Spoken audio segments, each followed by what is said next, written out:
भारत जल्द ही इतिहास रचने वाला है। पिछली बार असफल हुए चंद्रयान 2 से सीख लेकर भारत ने बनाया है पहले से ज्यादा बेहतरीन स्पेसक्राफ्ट, जो चंद्रयान 3 मिशन के तहत चांद को अपनी मुट्ठी में कर लेगा। जी हां दोस्तों, 14 जुलाई 2023 के दिन दोपहर 2:35 के वक्त चंद्रयान 3 चंद्रमा के लिए रवाना हो गया है और इस बार का चंद्रयान मिशन पूरी दुनिया को यह दिखाने के लिए तैयार है कि भारत स्पेस रिसर्च की फील्ड में भी पूरी दुनिया से आगे है। और आज हम आपको चंद्रयान 3 मिशन की लॉन्चिंग, चांद की सतह पर लैंडिंग, बजट, लॉन्च रूट और स्पेसक्राफ्ट में किए गए बदलावों से लेकर इसके मुख्य मिशन की पूरी जानकारी देंगे, ताकि आप भी इसरो के इस खास मिशन का हिस्सा बन सके। तो पूरा वीडियो जरूर देखिएगा। साथियों, आज तक सिर्फ अमेरिका, रशिया और चाइना जैसे 3 देशों को ही चांद पर अपना स्पेसक्राफ्ट उतारने में सफलता मिली है और चंद्रयान 3 मिशन सफल होते ही भारत दुनिया का वो चौथा देश बन जाएगा जिसने चांद पर जीत हासिल की है। आज से करीब 4 साल पहले 22 मई 2019 के दिन भारत ने चंद्रयान 2 को चांद पर भेजने की कोशिश की थी और इस दौरान पीएम नरेंद्र मोदी भी इसरो के बेंगलुरु वाले हेड ऑफिस पहुंच गए थे और पूरा देश यही आस लगाए बैठा था कि चंद्रयान 2 मिशन सफल हो जाएगा। मिशन के शुरुआत में सब कुछ सही चल रहा था और 7 सितंबर के दिन चंद्रयान 2 चंद्रमा की सतह पर उतरने ही वाला था कि तभी चंद्रमा की सतह से सिर्फ 2 किलोमीटर की ऊंचाई पर विक्रम लैंडर से हमारा संपर्क टूट गया और हम चांद पर लैंडिंग करने में असफल हो गए थे। मिशन में मिले इस असफलता से इसरो के चीफ के सिवन काफी ज्यादा भावुक हो गए थे। तभी प्रधानमंत्री नरेंद्र मोदी ने उन्हें गले लगाकर सांत्वना दी थी, जिसके बाद प्रेस मीट में पीएम मोदी ने कहा था कि हम यहां रुकेंगे नहीं, बल्कि इससे सबक लेकर आगे बढ़ेंगे, क्योंकि विज्ञान यानी प्रयास और प्रयास और प्रयास। प्रधानमंत्री नरेंद्र मोदी की कही इस बात को आधार बनाकर इसरो ने फिर से चंद्रयान 3 को चांद पर भेजने के सपने बुनना शुरू कर दिया था। लेकिन उस वक्त हुई भूल को सुधारने में इसरो को पूरे 4 साल लग गए और अब उन्होंने पहले से ज्यादा एडवांस और पावरफुल स्पेसक्राफ्ट तैयार कर लिया है। दोस्तों, चंद्रयान 2 की नाकामयाबी से निराश होने की बिल्कुल भी जरूरत नहीं है, क्योंकि पृथ्वी के वातावरण से बाहर निकलकर अंतरिक्ष में जाना अपने आप में बड़ी चुनौती होती है। और जानकारी के लिए बता दें कि अमेरिका अपने सभी चांद मिशन में से कुल 26 बार फेल हो चुका है, जबकि रशिया को 14 बार फेलियर का सामना करना पड़ा था। लेकिन भारत ने तो अपनी पिछली असफलता से इतनी बारीकी से सीख ली कि इस बार चंद्रयान 3 का सफल होना तय माना जा रहा है। इस विषय पर बात करते हुए इसरो के मौजूदा चीफ एस सोमनाथ ने कहा कि चंद्रयान 2 मिशन में भले ही हम असफल हुए थे, लेकिन बड़ी बात यह है कि हम इससे सीख लेकर आगे बढ़े हैं। आगे उन्होंने कहा कि असफलता मिलने का यह मतलब बिल्कुल नहीं कि हम कोशिश करना ही बंद कर दें। चंद्रयान 3 मिशन से भी हमें बहुत कुछ सीखने को मिलेगा और इस बार हम इतिहास रच देंगे। साथियों, 14 जुलाई के दिन दोपहर के 2:35 पर इसरो आंध्र प्रदेश के श्रीहरिकोटा स्थित अपने सतीश धवन स्पेस सेंटर से अपने चंद्रयान 3 को लॉन्च कर दिया है। इसरो के मुताबिक चंद्रयान 3 को उसी रास्ते से चांद भेजा जाएगा जो चंद्रयान 2 का था।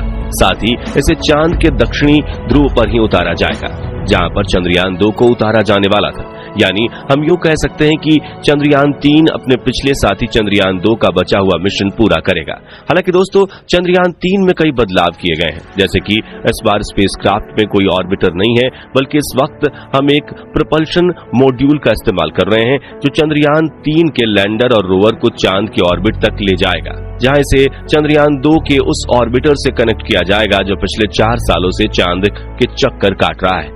इसरो के इस मून मिशन के मुख्य 3 लक्ष्य हैं, जिसमें पहला है चंद्रयान 3 के लैंडर को चांद पर एक सॉफ्ट लैंडिंग करवाना, दूसरा है इसके रोवर को चांद की सतह पर चलाना और तीसरा चांद पर कुछ जरूरी साइंटिफिक रिसर्च करना। आइए अब एक एक करके इन तीनों के बारे में विस्तार से जानते हैं। सबसे पहले बात करें लैंडिंग की, तो किसी भी स्पेसक्राफ्ट की 2 तरह से लैंडिंग होती है, हार्ड और सॉफ्ट।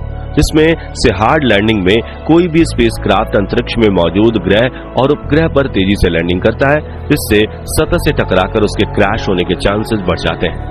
हार्ड लैंडिंग के दौरान ज्यादातर मामलों में स्पेसक्राफ्ट से हमारा संपर्क टूट जाता है या फिर वो एक जगह पड़े रहते हैं और यही दिक्कत चंद्रयान 2 के विक्रम लैंडर के साथ भी हुई थी।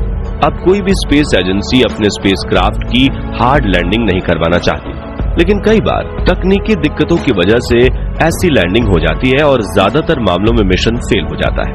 दूसरी तरफ सॉफ्ट लैंडिंग में कोई भी स्पेसक्राफ्ट ग्रह और उपग्रह पर बिल्कुल धीरे धीरे उतरता है, जिससे उसके डैमेज होने के चांसेस कम हो जाते हैं। और चंद्रयान 3 के लैंडर विक्रम को भी इस बार सॉफ्ट लैंडिंग के लिए तैयार किया गया है, जिससे इसके पार्ट्स डैमेज नहीं होंगे और ये अपना मिशन पूरा करके फिर से उड़ान भरकर ऑर्बिटर से आकर जुड़ जाएगा। दूसरे लक्ष्य यानी कि रोवर को चांद की सतह पर चलाने की बात करें तो इसके रोवर का नाम प्रज्ञान रखा गया है, जिसे लैंडिंग के बाद चांद की सतह पर उतार दिया जाएगा।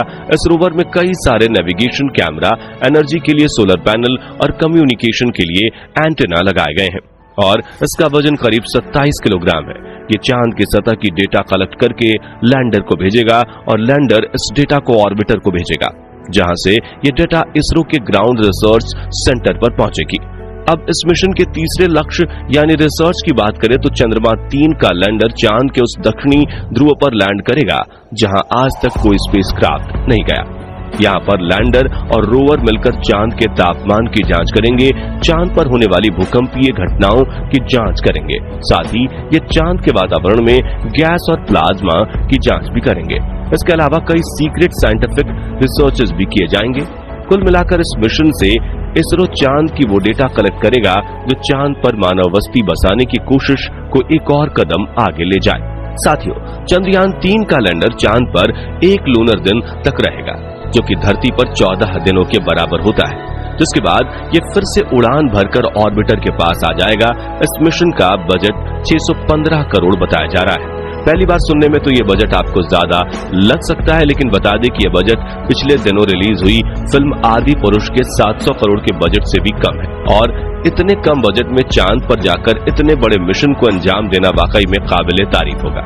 बता दें कि चंद्रयान 3 स्पेसक्राफ्ट का कुल वजन 3900 किलोग्राम है, जिसमें से प्रपल्शन मॉड्यूल 2148 किलोग्राम और लैंडर मॉड्यूल 1752 किलोग्राम है।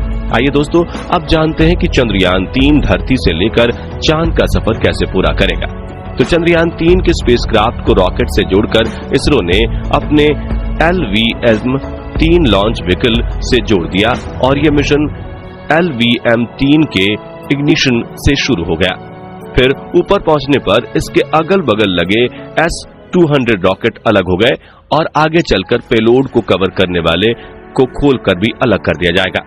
रॉकेट का दूसरा चरण भी अंतरिक्ष में आके पहुंचकर मेन स्पेसक्राफ्ट से अलग हो जाएगा, जिसके बाद तीसरे चरण में क्रायोजेनिक इंजन चालू कर दिया जाएगा, जो चंद्रयान 3 को चांद तक ले जाएगा। फिर यह स्पेसक्राफ्ट धरती के कई चक्कर लगाते हुए पृथ्वी से दूर होता चला जाएगा और एक इलिप्टिकल ऑर्बिट में चांद को अप्रोच करेगा और कुछ देर बाद पृथ्वी के गुरुत्वाकर्षण के दायरे से बाहर होकर चंद्रमा के परिक्रमा पथ पर प्रवेश कर लेगा।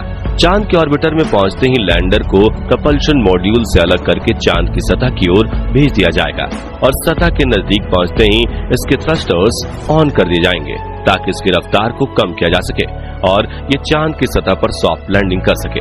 ये लैंडिंग 23 या 24 अगस्त के दिन करवाई जाएगी। दोस्तों, आप में से कई लोग होंगे जो चंद्रयान 3 के लॉन्च को लाइव भी देख चुके होंगे। उनके लिए इसरो ने एक वेबसाइट जारी की थी और उस पर रजिस्ट्रेशन भी किया था, जहां जाकर आपने लाइव लॉन्च को देख लिया।